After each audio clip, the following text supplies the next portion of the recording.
ಕೊಪ್ಪಳದಲ್ಲಿ ನಡೆದಿದ್ದ ದಲಿತರ ಮೇಲೆ ದೌರ್ಜನ್ಯ ಪ್ರಕರಣ ಸಂಬಂಧ 97 ಮಂದಿಗೆ ಜಾಮೀನು ಮಂಜೂರು ಮಾಡಿದೆ ನ್ಯಾಯಾಲಯ. 98 ಜನರಿಗೆ ಜೀವಾವಧಿ ಶಿಕ್ಷೆಯನ್ನ ಪ್ರಕಟಿಸಿತ್ತು ಧಾರವಾಡದ ಹೈಕೋರ್ಟ್. ಕೊಪ್ಪಳದಲ್ಲಿ ನಡೆದಿದ್ದ ದಲಿತರ ಮೇಲೆ ದೌರ್ಜನ್ಯ ಪ್ರಕರಣ 97 ಮಂದಿಗೆ ಜಾಮೀನು ಮಂಜೂರು ಮಾಡಿದೆ ನ್ಯಾಯಾಲಯ.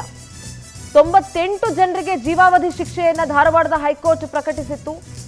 A1 ಮಂಜುನಾಥನ್ನ ಹೊರತುಪಡಿಸಿ ಉಳಿದವರಿಗೆ ಜಾಮೀನನ್ನ ಮಂಜೂರು ಮಾಡಲಾಗಿದೆ. ಕೊಪ್ಪಳ ಜಿಲ್ಲೆಯ ಮರಕುಂಬಿಯಲ್ಲಿ ನಡೆದಿದ್ದಂತಹ ದೌರ್ಜನ್ಯ ಪ್ರಕರಣ ಇದು.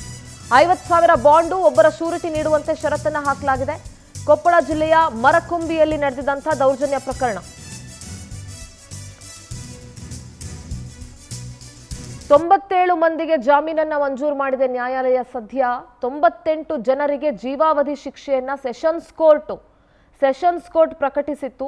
ಈಗ A1 ಈ ಪ್ರಕರಣದ ಮೊದಲ ಆರೋಪಿ ಮಂಜುನಾಥನ್ನ ಹೊರತುಪಡಿಸಿ ಉಳಿದವರಿಗೆ ಜಾಮೀನನ್ನ ನೀಡಲಾಗಿದೆ. ಕೊಪ್ಪಳ ಜಿಲ್ಲೆಯ ಮರಕುಂಬಿಯಲ್ಲಿ ನಡೆದಿದ್ದಂತಹ ದೌರ್ಜನ್ಯ ಪ್ರಕರಣ ಇದು.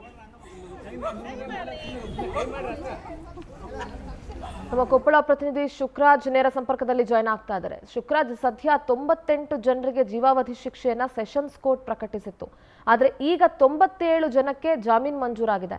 ಸದ್ಯ ಈ ಪ್ರಕರಣದ ಬಗ್ಗೆ ಒಂದಷ್ಟು ಮಾಹಿತಿಯನ್ನ ನೀಡೋದಾದ್ರೆ ಶುಕ್ರಾಜ್.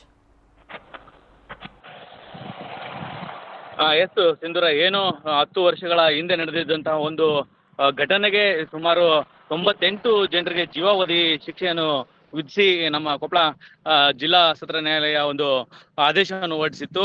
ಈ ಹಿನ್ನೆಲೆಯಲ್ಲಿ 98 ಜನರು ಕೂಡ ಬಳ್ಳಾರಿ ಜೈಲಿಗೆ ಶಿಫ್ಟ್ ಆಗಿದ್ರು. ಏನು ಸುಮಾರು ಒಂದು ತಿಂಗಳ ಕಾಲ ಈ ಒಂದು ಬಳ್ಳಾರಿ ಜೈಲಲ್ಲಿ ಇದ್ದಿರತಕ್ಕ ಅಪರಾಧಿಗಳಿಗೆ ಇವತ್ತು ಒಂದು ಸಿಹಿ ಸುದ್ದಿ ಅಂತಾನೆ ಹೇಳ್ಬೋದು. ಯಾಕಂತಂದ್ರೆ A1 ಆರೋಪಿ ಮಂಜುನಾಥನ್ನು ಹೊರತುಪಡಿಸಿ ಇದೀಗ 97 ಜನರಿಗೆ ಒಂದು ಸ್ಪೆಷಲ್ ಕೋರ್ಟ್ ಈಗ ಒಂದು ಜಾಮೀನು ನೀಡಿರ್ತಕ್ಕಂಥದ್ದು. ನಿಜಕ್ಕೂ ಇದೀಗ ಮರಕುಂಬಿ ಗ್ರಾಮಸ್ಥರು ಒಂದು ಸಂಭ್ರಮ ವಾತಾವರಣದಲ್ಲಿದ್ದಾರೆ. ಯಾಕಂತಂದ್ರೆ ಇತ್ತೀಚೆಗಷ್ಟೇ ದೀಪಾವಳಿ ಹಬ್ಬ ಹೋಯ್ತು. ದೀಪಾವಳಿ ಹಬ್ಬದಲ್ಲಿ ಇಡೀ ರಾಜ್ಯವೇ ಒಂದು ಸಂಭ್ರಮದಿಂದ ಆಚರಣೆ ಮಾಡಿದ್ರೆ ಆ ಒಂದು ಮರಕುಂಬಿ ಗ್ರಾಮ ನಿಜ ಒಂದು ಆ ಸಂಭ್ರಮವನ್ನೇ ಅಲ್ಲಿ ಇರ್ಲಿಲ್ಲ. ಯಾಕಂತಂದ್ರೆ ಇಡೀ ಗ್ರಾಮವೇ ಒಂದು ಜೀವಾವಧಿ ಶಿಕ್ಷೆಗೆ ಗುರಿಯಾಗಿತ್ತು. ಈ ಹಿನ್ನೆಲೆಯಲ್ಲಿ ಅಲ್ಲಿ ಗ್ರಾಮಸ್ಥರು ಕೂಡ ಸಾಕಷ್ಟು ಆಕ್ರೋಶವನ್ನು ವ್ಯಕ್ತಪಡಿಸಿದ್ರು.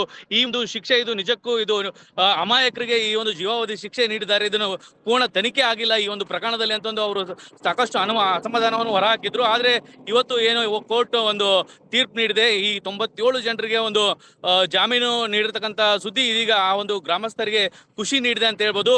ಇನ್ನೇನು ಶುಕ್ರವಾರ ಅಥವಾ ಇಲ್ಲಾಂತ ಈ ವಾರ ಕಳೆದ್ರೆ ಸೋಮವಾರ ಎಲ್ಲಾ ಜನರು ಕೂಡ ಈ ಒಂದು ಗ್ರಾಮಕ್ಕೆ ಬರ್ತಿದ್ದಾರೆ. ಈಗಾಗಲೇ ಆ ಗ್ರಾಮದಲ್ಲಿ ಕೂಡ ಒಂದು ಸಂಭ್ರಮದ ವಾತಾವರಣ ಏರ್ಪಟ್ಟಿದೆ ಅಂತ ಹೇಳ್ಬೋದು. ಈ ಒಂದು ಸುದ್ದಿ ನಿಜಕ್ಕೂ ಆ ಗ್ರಾಮಸ್ಥರಿಗೆ ಒಂದು ಖುಷಿ ನೀಡಿದೆ ಅಂತ ಹೇಳ್ಬೋದು ಸಿಂಧೂರ. ಓಕೆ, ಥ್ಯಾಂಕ್ ಯು ಶುಕ್ರಾಜ್ ನಿಮ್ಮೆಲ್ಲ ಮಾಹಿತಿಗೆ.